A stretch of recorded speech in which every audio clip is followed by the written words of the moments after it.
6টি সংস্কার কমিশন কর্তৃক প্রণীত সংস্কার প্রস্তাবগুলোর ওপরই দফাভিত্তিক আলাপ আলোচনা অনুষ্ঠিত হয়েছিল। সেই সমস্ত আলাপ আলোচনার ফলস্বরূপ প্রণীত রিপোর্টের উপর ভিত্তি করেই জাতীয় ঐকমত্য কমিশন গঠিত হয়, যার সভাপতি মাননীয় প্রধান উপদেষ্টা। জাতীয় ঐকমত্য কমিশনের সাথে রাজনৈতিক দলসমূহের প্রথম বৈঠকে মাননীয় প্রধান উপদেষ্টা বলেছিলেন যে সমস্ত বিষয়ে রাজনৈতিক দলসমূহের সাথে ঐকমত্য প্রতিষ্ঠিত হবে, সেই বিষয়গুলো অন্তর্ভুক্ত করে একটি জাতীয় সনদ প্রণীত ও স্বাক্ষরিত হবে। পরবর্তীতে নির্বাচিত জাতীয় সংসদ সেই সনদের বিষয়গুলো বাস্তবায়ন করবে। জাতির উদ্দেশ্যে দেওয়া বিভিন্ন ভাষণ তার এই বক্তব্য সুস্পষ্টভাবে পুনর্ব্যক্ত করেছেন। জুলাই ঘোষণাপত্র এই বক্তব্য উদ্ধৃত হয়েছে।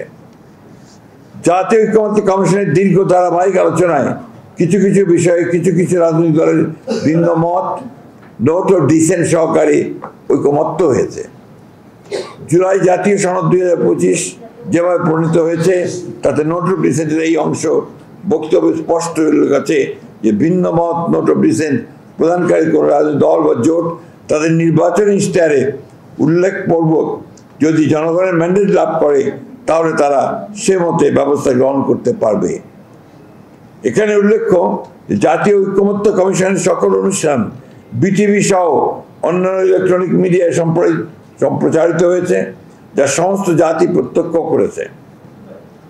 অতঃপর গত 17 অক্টোবর জাতীয় সংসদের দক্ষিণ প্লাজায় এক ঐতিহাসিক অনুষ্ঠানের মধ্য দিয়ে আমরা কেবলমাত্র আলোচনার মাধ্যমে প্রণীত সনদের অঙ্গীকারনামায় স্বাক্ষর করেছি, কিন্তু উক্ত দিন জুলাই সনদের চূড়ান্ত কপি আমাদের সামনে উপস্থাপন করা হয়নি।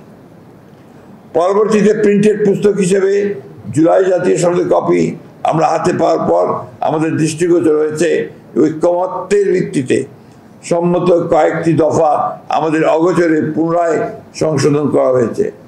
যেমন মরহুম শেখ মুজিবুর রহমানের ছবি সরকারি বেসরকারি অফিসে টাঙানো সংক্রান্ত বিধান অনুচ্ছেদ 4 ক বিলুপ্ত করার বিষয়টি সনদে অন্তর্ভুক্ত করা হয়নি, যদিও প্রায় সকল রাজনৈতিক দল সম্মতিপত্র দিয়েছিলেন।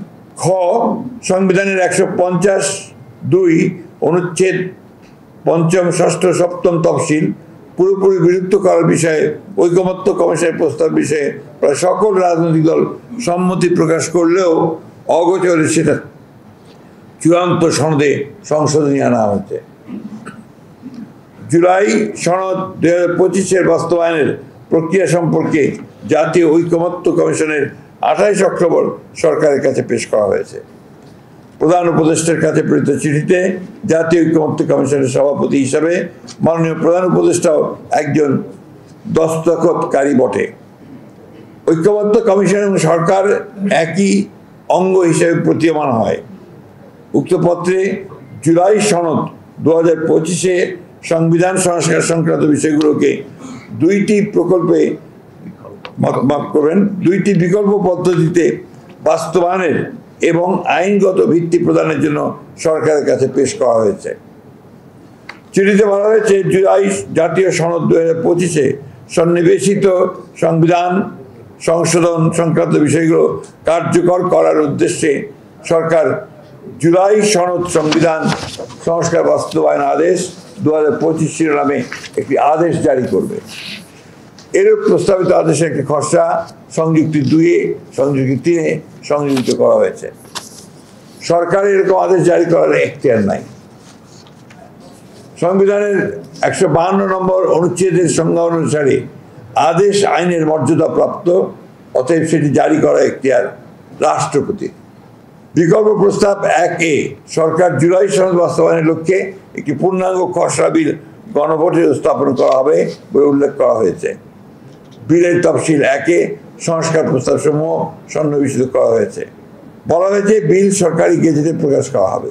বিলে উল্লেখ করা হয়েছে যে সংবিধান সংশ্লিষ্ট তফসিল 1 বর্ণিত 48টি দফার জাতীয় ঐকমত্য কমিশনের প্রস্তাবিত দফাগুলি উপরে গণভোট হবে। উক্ত দফাসমূহের বিপরীতে স্বাক্ষরিত জুলাই জাতীয় সনদে অন্তর্ভুক্ত রাজনৈতিক দলসমূহের মতামত, ভিন্ন মত, নোট অফ ডিসেন্ট উল্লেখ করা হয়নি।